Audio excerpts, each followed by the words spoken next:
Bonjour, bien-aimés dans le Seigneur, et que la paix du Seigneur soit avec vous partout où vous êtes en train de nous suivre en ces instants. Eh bien, nous sommes dans notre programme habituel des temps de qualité, et déjà depuis la fois dernière, nous avons commencé un nouveau sujet. Après celui du parler en langue, nous sommes en train de parler de comment activer et mouvoir dans les dons du Saint-Esprit. Et nous avons expliqué pourquoi est-ce que ce thème est venu juste après celui de parler en langue, parce que non seulement selon les Écritures, mais également selon l'expérience vécue, que celui qui est baptisé du Saint-Esprit est un candidat non seulement à parler en langue, mais également à opérer dans les dons du Saint-Esprit. Et lorsque vous lisez très bien les Écritures, vous comprendrez que c'est comme si le parler en langue était une porte ouverte aux dons spirituels.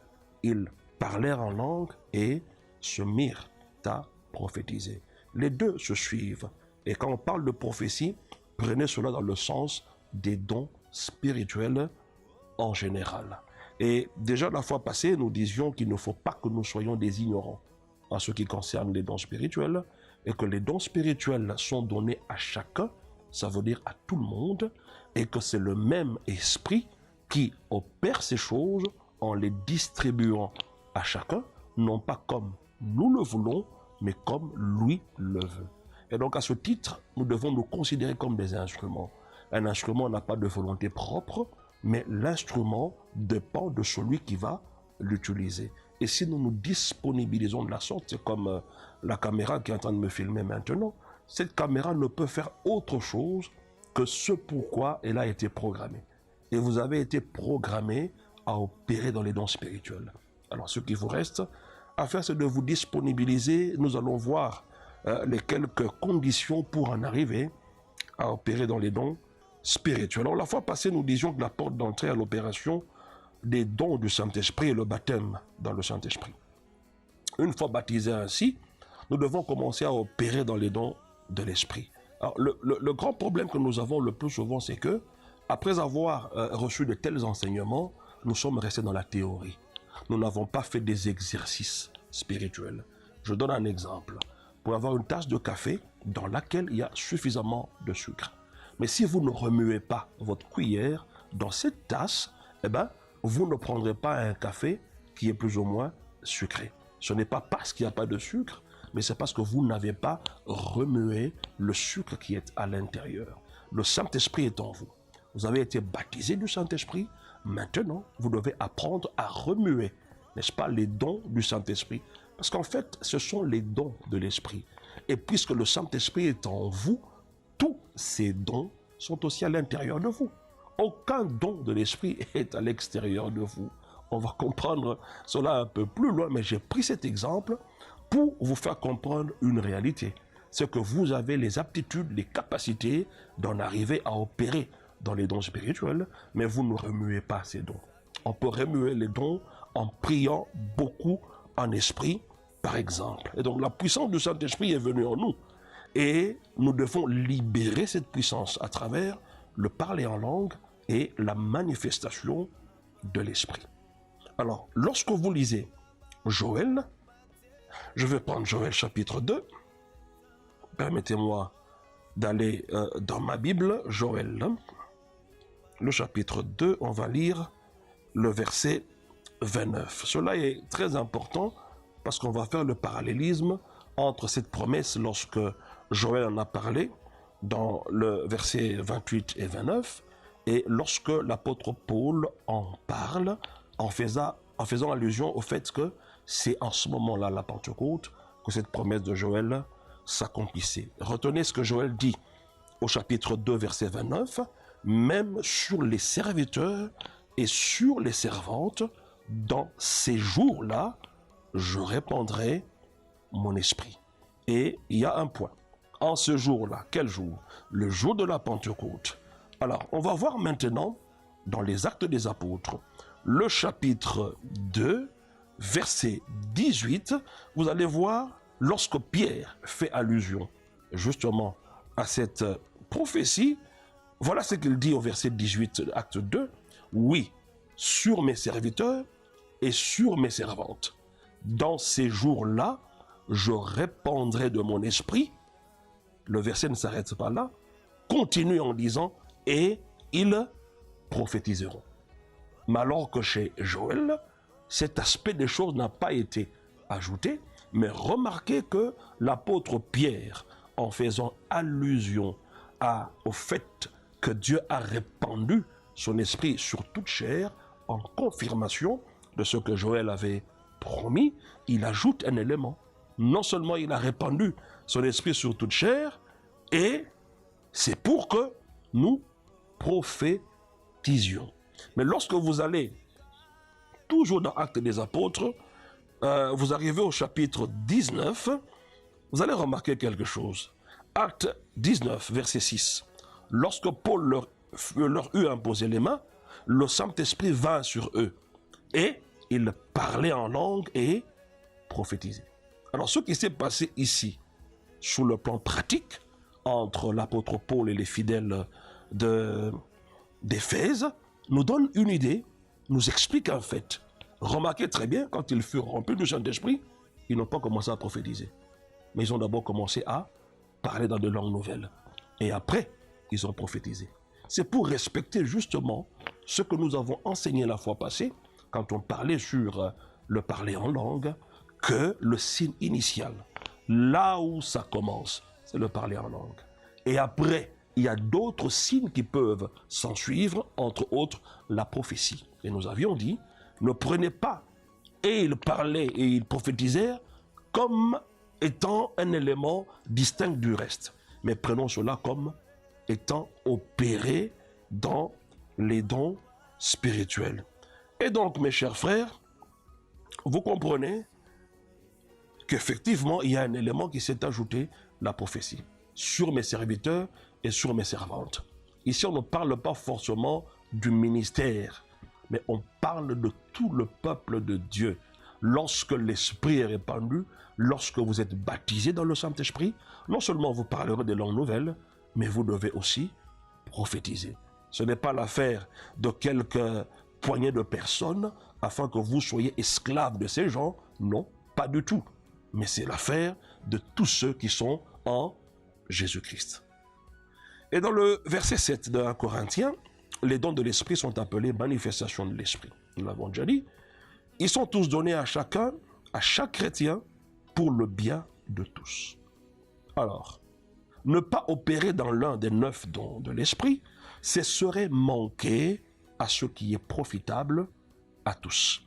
En quoi est-ce que vous êtes utile dans l'assemblée? Généralement, nous quittons nos maisons vers l'église, on dit on va adorer, on va louer le Seigneur, mais le plus souvent, nous faisons toutes ces choses pour que le Seigneur nous fasse du bien en retour. Mais également, vous devez savoir qu'il y a un rôle que vous devez jouer.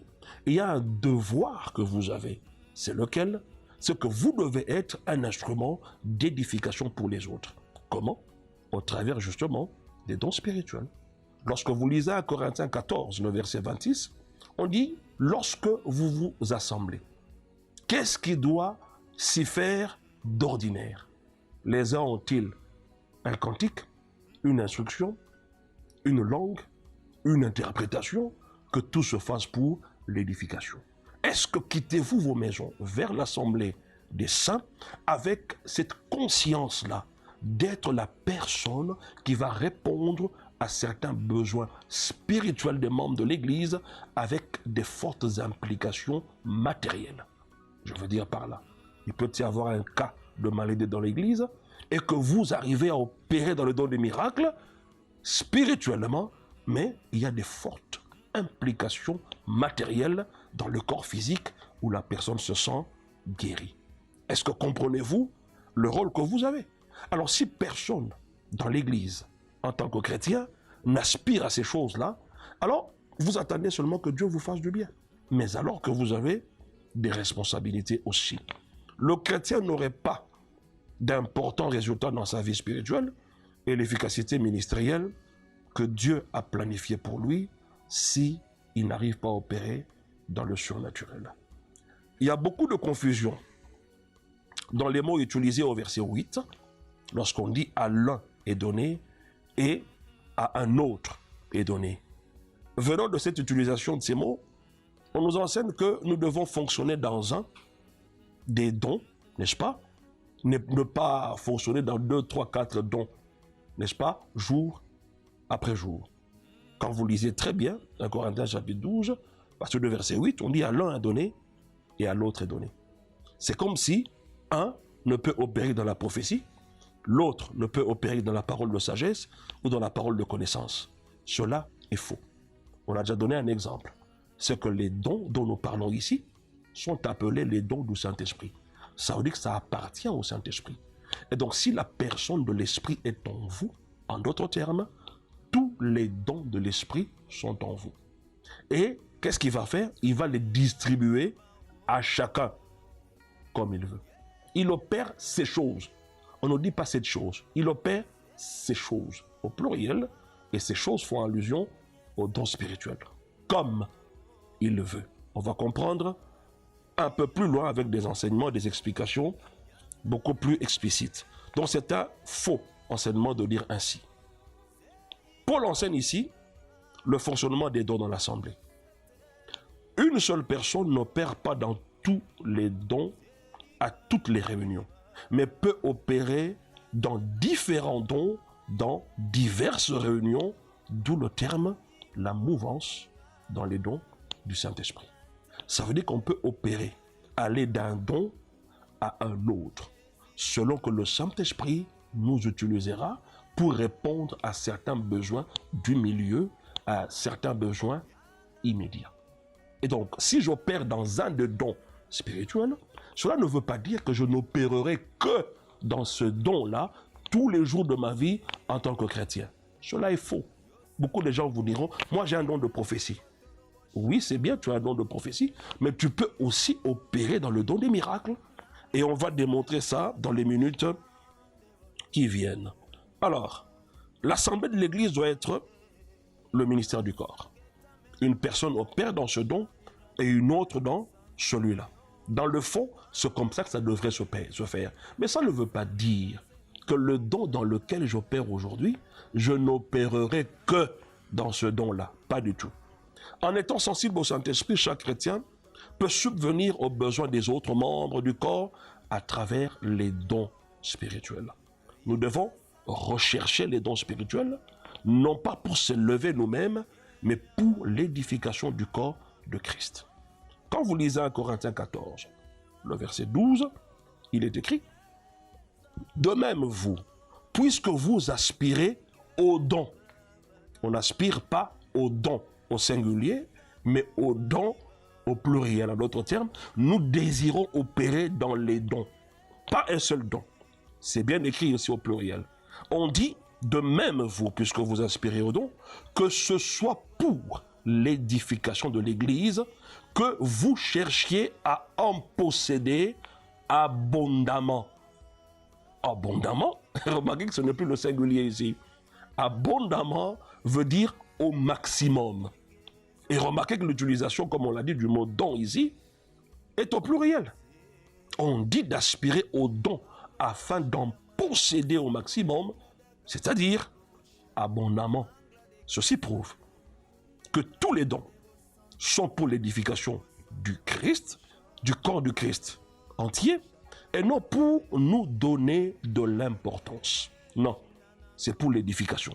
Ce n'est pas pour nous donner de l'importance. Bien que lorsque vous opérez dans les choses de l'esprit, la gloire de Jésus va se manifester dans votre vie. Vous serez toujours loué par les gens comme ça s'est fait dans les actes des apôtres. On les louait hautement devant le temple. Deuxièmement, il est possible d'aspirer à tous les dons au maximum ou abondamment. OK? Et de les manifester selon le besoin. Ceci prouve, en fait, que vous ne pouvez pas, en une seule réunion, opérer dans tous les dons. Mais vous pouvez opérer d'un don à un autre selon le besoin. On va expliquer cela. Les 9 dons seront en opération plus librement chez ces chrétiens qui sont plus portés à laisser le Saint-Esprit travailler de cette façon. Lorsqu'ils se laissent aller, ils aspirent à ça. Ils désirent, n'est-ce pas, en abondance les dons spirituels. Ils aspirent, ils les désirent au maximum. Quand ils commencent à opérer de plus en plus dans un domaine que dans un autre, ce don peut devenir proéminent dans sa vie. Alors, la grande erreur, c'est laquelle? C'est que, quand on opère dans un domaine, on opère dans un domaine, on Le plus souvent, lorsque vous commencez à opérer dans un don et que vous maîtrisiez comment est-ce que cela s'exerce dans votre vie, ce don peut devenir prééminent. C'est-à-dire, vous pensez que c'est le seul don que vous avez et vous avez plus d'attention à ce don. Alors qu'en vous, le Saint-Esprit possède tous les autres dons. Il peut y avoir un besoin de prophétie. Si vous aspirez, le Saint-Esprit peut vous utiliser dans la prophétie. Il peut y avoir un besoin de paroles de sagesse. Si vous désirez, le Saint-Esprit peut vous utiliser dans ce secteur-là, selon son bon plaisir. Ça veut dire comme il le veut. Chaque chrétien devrait opérer dans tous les dons. Ils ne doivent pas avoir peur d'être ridicules. Ils doivent être disposés à prendre le risque et à faire des erreurs. C'est la seule façon d'apprendre. Voyez-vous, on a donné l'exemple ici de Paul, de Pierre qui est sorti de la barque. Après, il s'est effondré, il allait se noyer. Mais au moins, il a osé de sortir de sa zone de confort naturel et opérer dans le surnaturel. Vous aussi. De tous les disciples, seul Pierre marcha sur l'eau. Il était le seul à prendre le risque et à descendre du bateau. Et qu'en est-il de nous? On se dit par où est-ce qu'on va commencer? Est-ce que ce que j'entends là, cette pensée qui me vient, est-ce que c'est réellement ça? On va expliquer toutes ces choses-là, comment reconnaître la voix du Saint-Esprit. Alors pour comprendre encore mieux les dons spirituels ou les activités spirituelles, regardons à la vie de Jésus ici sur la terre. Lorsque vous voyez dans Actes des Apôtres, chapitre 10, verset 38, on dit que Jésus, sur la terre, allait de lieu en lieu, dans le naturel, mais faisant des choses surnaturelles. Acte 10, 38 dit, vous savez comment Dieu a oint du Saint-Esprit et de force Jésus de Nazareth, qui allait de lieu en lieu, faisant du bien et guérissant tous ceux qui étaient sous l'empire du diable, car Dieu était avec lui. Mais comment Jésus le faisait-il? La réponse est simple. C'est sous l'onction et la puissance du Saint-Esprit, au travers des dons et l'aptitude du Saint-Esprit. Jésus est donc un modèle d'un homme qui a opéré le plus souvent dans les dons spirituels. La preuve, c'est lorsqu'il dit qu'il ne fait rien qu'il l'ait vu voir auprès du Père et qu'il ne dit rien qu'il l'ait entendu de son Père. Alors vous comprenez très bien que ce n'est pas Jésus qui initiait les choses. Jésus dépendait du Saint-Esprit. C'est comme nous. Les dons spirituels, ce n'est pas nous qui décidons. On dit comme le Saint-Esprit le veut. Et donc, Jésus attendait toujours. On lui dit que Lazare, ton ami, est malade. Qu'est-ce qu'il dit? Cette maladie n'est point pour la mort. Mais finalement, il va mourir. Mais on lui dit qu'il est très malade. Jésus ne fait même pas un seul pas dans le sens de se renseigner pour savoir au moins à quel état est-il. Il ne pose pas de questions. Il reste confortablement assis. Et je pense que de nos jours, d'aucuns diront que c'est un pasteur qui n'a pas la compassion de ses brebis. Mais qu'est-ce que Jésus attendait en fait? Il ne pouvait pas aller guérir Lazare s'il n'avait pas reçu une instruction de la part du Seigneur. Il devait avoir un signal divin lui disant « Maintenant tu peux aller ».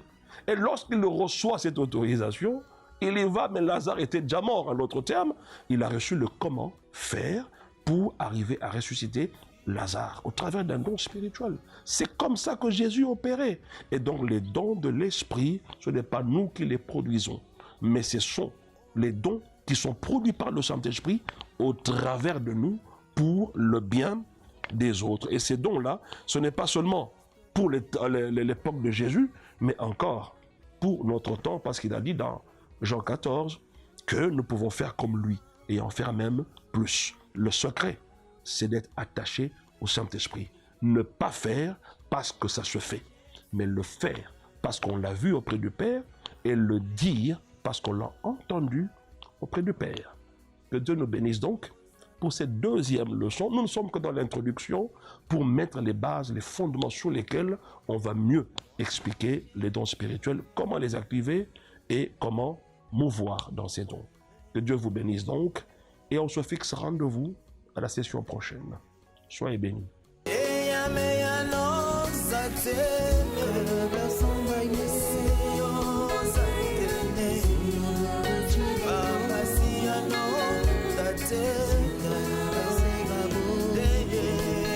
Baba